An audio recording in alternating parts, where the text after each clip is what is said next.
বন্ধুরা, আজকের ভিডিওটি ব্যাসদেবের মহাভারতে আদি পর্ব থেকে নেওয়া।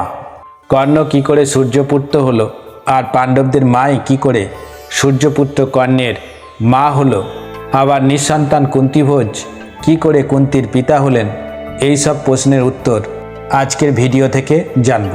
বন্ধুরা, শুরু থেকে শেষ পর্যন্ত দেখুন, অবশ্যই ভালো লাগবে। তাহলে আর দেরি না করে শুরু করা যাক। যদুবংশের প্রধান ছিলেন সুরসেন। তিনি ছিলেন মহামতি বসুদেবের পিতা। তার পিতা নামে এক কন্যা ছিল, যিনি খুবই গুণবতী ও সুন্দরী ছিলেন। নিঃসন্তান রাজা কুন্তিভোজ তাকে দত্তক নেন। এটি ছিল দুই রাজার মধ্যে পূর্বেই সম্পাদিত একটি চুক্তি। তারা একমত হয়েছিলেন যে যদি সুরসেনের একটি কন্যা সন্তান জন্মায় তবে তাকে নিঃসন্তান রাজা কুন্তিভোজের হাতে তুলে দেওয়া হবে। এইভাবে পৃথা, যিনি পরবর্তীকালে কুন্তি নামে পরিচিত হন, রাজা কুন্তিভোজের প্রাসাদে বাস করতেন এবং গুরুত্বপূর্ণ অতিথি ও ব্রাহ্মণদের অভ্যর্থনা জানানোর দায়িত্ব পালন করতেন। একবার তাঁর যৌবনকালে তিনি সাধারণ সেবা কার্যের দ্বারা সহজে ক্রুদ্ধ ব্রাহ্মণ দুর্বাসা মুনিকে সন্তুষ্ট করেছিলেন।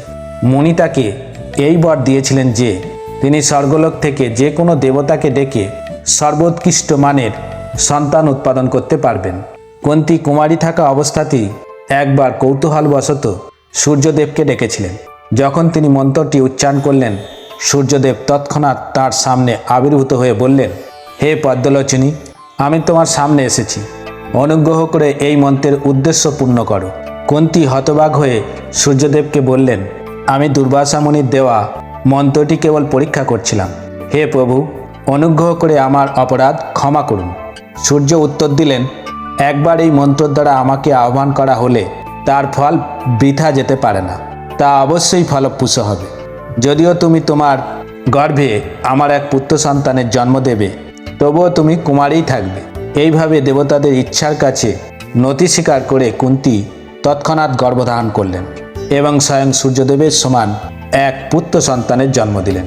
শিশুটি জন্মেছিল স্বাভাবিক স্বর্ণবর্ম এবং ঝলমনে কর্ণকুণ্ডলী। তার সতীত্ব অক্ষুণ্ণ রাখার জন্য সূর্যদেব এমন ব্যবস্থা করলেন যে শিশুটি কুন্তির কান থেকে জন্ম নেয় এবং এই কারণে শিশুটির নাম রাখা হলো কর্ণ। সূর্যদেব তৎক্ষণাৎ স্বর্গে ফিরে গেলেন। কি করবেন বুঝতে না পেরে কুন্তি শিশুটিকে একটি ঝুড়িতে রেখে গঙ্গার জলের উপর ভাসিয়ে দিলেন।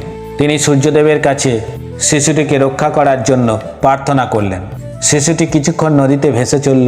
কুন্তি পিছনে না ফিরে দেখে কাঁদতে কাঁদতে নগরীতে ফিরে গেলেন।